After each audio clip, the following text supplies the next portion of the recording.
Hi, my name is Kuba and I help guys rediscover their confidence by helping them drop between 10 to 15 kg without having to live like a flipping bodybuilder on chicken and rice. Today I'm going to be going over 3 things that keep guys stuck, feeling frustrated, annoyed, that they aren't quite making the progress that they want to in comparison to other areas of their life like work that they absolutely crush.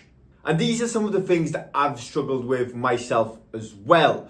I spent 2 years running through the motions, doing the same thing, seeing no results, where I was pretty much ready to leave the gym at that point because I had guys that were my mates coming in, squatting more than me after 2 weeks, which felt so disheartening that I didn't want to continue. Starting off with point number 1, and that is the randomization effect.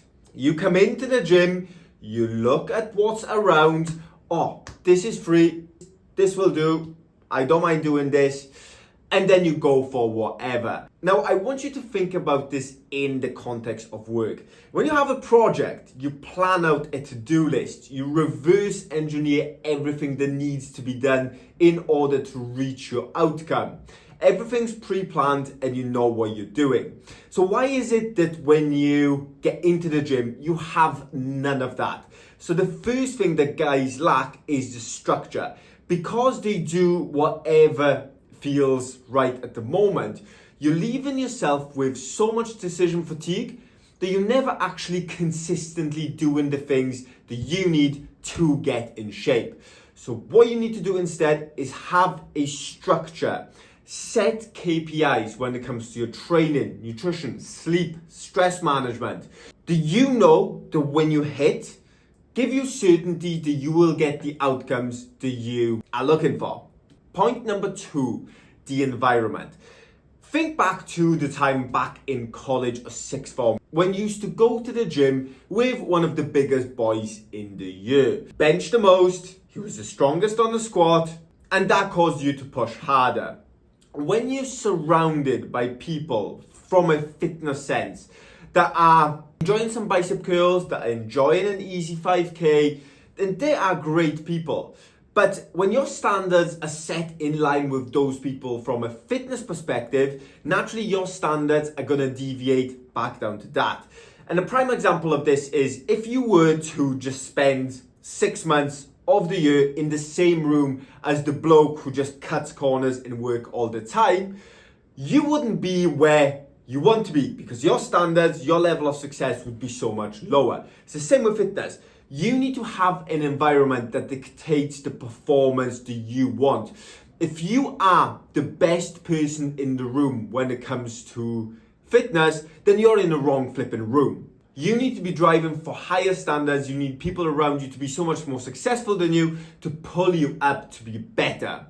And then finally, point number 3, lack of support and accountability. Again, remember back in football and rugby days when you used to have a coach who used to be in your ear all the time about turning up to training. He kept on pushing you to be the best version of yourself you could be.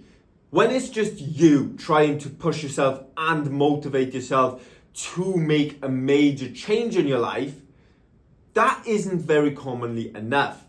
And then second of all, a lot of the time we don't see things objectively. Just think to that conversation you had with a colleague who thought he was doing a great job, but in reality, again, he's cutting corners. He doesn't see that objectively because he's just thinking of what's going on in his head. His thoughts are based on emotions rather than objective thinking. This is where you come in and show him the KPIs that he's not reaching to get him to perform better.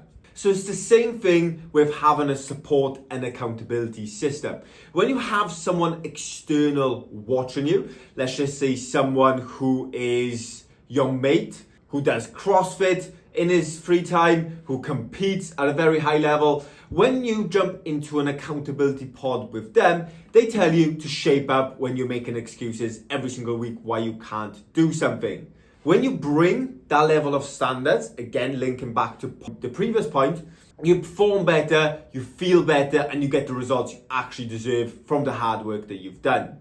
You address these 3 points in terms of structure, environment, and support, your results will triple in a space of 12 weeks compared to what you would have seen before.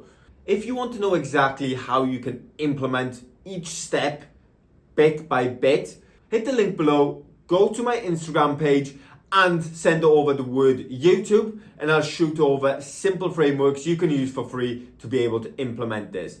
Comment, subscribe, and I'll see you in the next one.